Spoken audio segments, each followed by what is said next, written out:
Sí, la vía Jiménez Cantú se le conocía como el antiguo camino a Jiquipilco, pero realmente no era un paso de salida de la hacienda de Sayavedra, ni tampoco de la del Pedregal. Ellos salían hacia otro lado, hacia esta parte.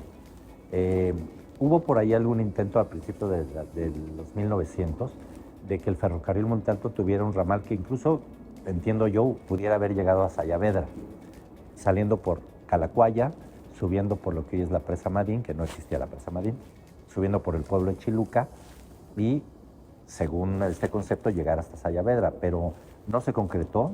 El ferrocarril llegó hasta más o menos el pueblo de Chiluca. ¿Por qué? Porque había dos plantas generadoras de electricidad en esa zona, la planta de la Alameda y la planta de Chiluca, que con la caída de agua del río Tlalnepantla, que es el mismo río que estaba ahí, generaban electricidad, y esa electricidad iba a iluminar parte de la delegación, hoy alcaldía de Azcapotzalco. Pero no se logró concretar que fuera la entrada y salida por esa parte. Y ese camino de la vía Jorge Jiménez Cantú específicamente no fue una vía creada para conectar algo, sino estaba ahí por la tierra, pues, pero no fue pensada. Yo lo pienso así, no fue pensada para la zona Esmeralda. Era un camino que estaba y que cuando empezaron a nacer los fraccionamientos viejos, pues se aprovechó el trazo y se quedó con el mismo ancho y todo, que afortunadamente se ha respetado. Pero yo creo que dentro de poco tiempo no va a ser suficiente. Por ejemplo, el camino hacia Gilotzingo, camino municipalizado, ese es insuficiente, es un caminito de ida y vuelta que cuando crezca esa parte va a generar un gran problema para la vía Jiménez Cantú.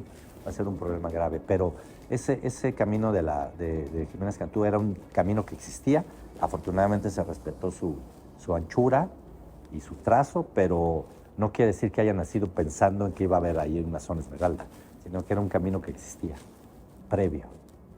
Así como lo mencionas, sí, realmente estos tres espacios son íconos, pero no solamente de la zona Esmeralda, sino de Atizapán de Zaragoza, la presa Madín, el aeródromo de Atizapán o de Chiluca, como se le conoce, y el Parque de los Ciervos.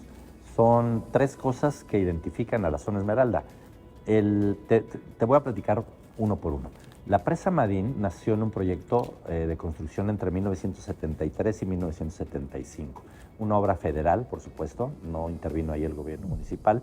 ¿Y cuál fue el objetivo? De tener las aguas del río Tlalnepantla, del río San Luis se llama más arriba, de San Luis a Yucan, que es parte de Gilotzingo y en los límites con Naucalpan, y ahí nace un río en lo que se le denomina, hoy lo llaman la fábrica del agua, pues sí, pues de la serranía Baja Agua, del bosque Baja Agua, cruza el río San Luis, se convierte en río Tlalnepantla, pasa por el antiguo pueblo de Chiluca, que es una zona muy bonita, casi rural todavía hoy, y llega a una parte, a una cuenca que decidió el gobierno federal a través de la Comisión de Aguas. En ese tiempo no existía la Conagua todavía, pero la Comisión de Aguas, Nacionales de Aguas se llamaba así, decidieron hacer una cortina para detener el agua, pensando en el próximo abastecimiento de la zona, con una planta potabilizadora, la planta 1, que hoy existe la planta 2, y tener agua para dotación de los alrededores. Y sí funciona.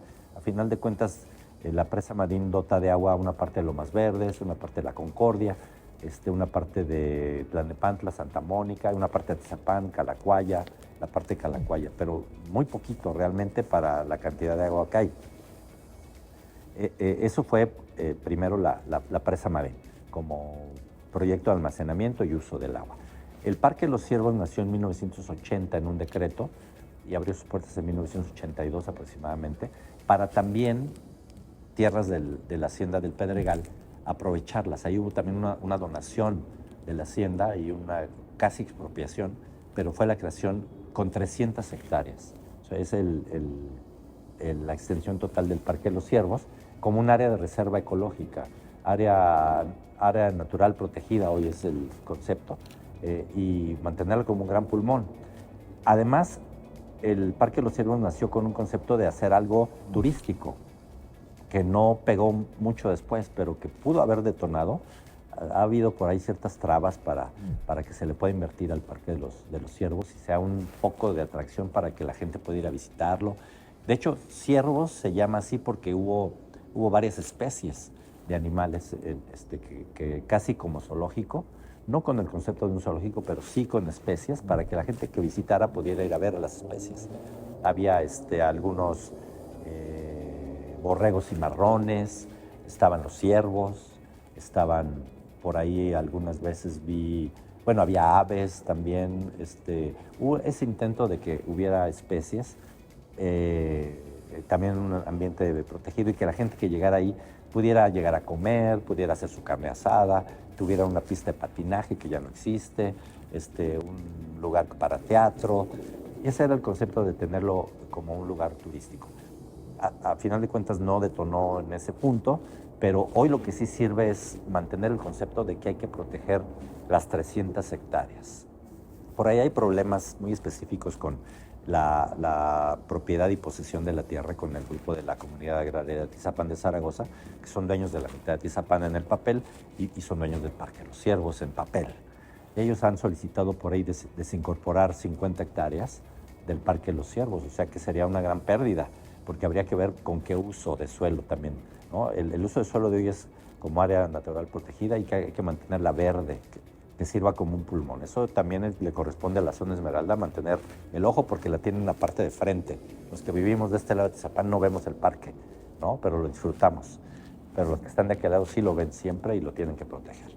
Y el tercer punto, el aeródromo, que es una historia magnífica. La aviación en Atizapán tiene que ver con un aeropuerto, un aeródromo chiquito que existió en lo que hoy es Lomas Lindas, que se llamaba el Aeródromo Fiesta, que fue creado a promoción de la familia Rojas, de don Salvador Rojas y de don Brígido Rojas, que les gustaba la aviación y tenían tierra y tenían recursos y compraron unos avioncitos y empezaron aquí en la zona de lo que hoy es arriba de la central de abastos, Lomas Lindas, había un aeródromo y en X momento, cuando nació Lomas Lindas, pues lo quitaron de ahí y lo pasaron para el otro lado en un área donada también por la familia Rojas y que fue inaugurada por el gobernador Carlos San González, donde también se tenía un concepto de hacerlo hasta atractivo turístico, no solo desarrollo económico, sino turístico. Había grandes festivales de aéreos, venían aviones a hacer picadas, globos aerostáticos. El concepto inicial iba por ahí. Después, pues cambió y se convirtió en una zona pues, de desarrollo económico. Vuelos a Taxco, vuelos a Pachuca, vuelos a Acapulco. Hoy hay empresas de aviación, de helicópteros, o sea que el negocio puede ser. Lo que le ha faltado es, primero, que la pista del aeródromo no tiene largo para hacer un aeropuerto. Eso me lo han explicado muchas veces. Le faltan metros, creo que 200, 300 metros para que pudieran bajar naves más grandes y pudiera haber detonante, que pudiera ser un detonante económico, porque estamos a una altura diferente al de Toluca y aquí no se hacen las nieblas de Toluca y aquí podría haber más actividad. No se ha hecho porque a final de cuentas el aeródromo depende de Aeronáutica Civil Federal y la administración es parte del gobierno del estado y el gobierno municipal solamente paga algunos salarios de la gente de la torre de control, que creo que la torre de control ni está en uso como tal, o sea, está en una etapa hoy como de transición, pero se puede aprovechar. Yo creo que es un punto que puede detonar también economía, puede detonar movimiento hacia Atizapán de Zaragoza y los alrededores. Ya la usan, mucha gente utiliza, hay muchos vuelos, no sé al momento cada día cuántos vuelos haya, pero hay gente que lo utiliza, por supuesto, ¿no? Y luego pues terminar con los viejos asuntos de qué se usa. Pasó de ser de un aeropuerto de festivales a un aeropuerto de Fayuca en los 70s o en los 80s y después ya no sabemos qué es lo que baja ahí, ¿no? Y hay presencia del ejército, es un aeródromo que a las 6 de la tarde no hay luz, no está iluminado, termina su actividad, se acaba. Necesitaría luz, necesitaría extensión, necesitaría inversión, una torre de control más moderna, pero que también es uno de los puntos claves y un reto a futuro para desarrollar en la zona Esmeralda. El Parque Los Ciervos, cuidarlo, la presa Marín, sanearla y el aeródromo, darle actividad. Yo creo que son elementos que la zona Esmeralda le permitirían a la zona Esmeralda tener un crecimiento económico incluso más grande. Esa es muy buena pregunta. Antes de contestarla, nuestro escudo municipal dice cultura, trabajo, prosperidad. Ojalá pudiéramos que esas 3 palabras fueran las 3 palabras que definieran Atizapán de Zaragoza. Tenemos una gran cultura, tenemos una gran historia, que se refleja en la cultura propia de Atizapán de Zaragoza, una identidad y un arraigo de la gente. Tenemos el trabajo, que está reflejado en todo el movimiento que hay en todo el municipio de diferentes cosas, con la central de abastos como un ícono también muy específico, con la gente que se mueve como un municipio dormitorio y va a trabajar a otro lugar, va y viene todos los días, con el trabajo propio de la gente que comercialmente o en los servicios tiene su lugar de trabajo en Atizapán, y la prosperidad, que esperamos que esa fuera para todo el país. Esa prosperidad que llegara, que tiene que ver con muchos factores, pero que pudiéramos tener un municipio más equilibrado, que nos permitiría tener más prosperidad. Y ya lo mencioné al principio, el contraste. Ese contraste que a veces es un juego, que a veces unas zonas están mejor que otras, que hay que cuidar, atender. Y yo lo que creo que es fundamental es la participación ciudadana.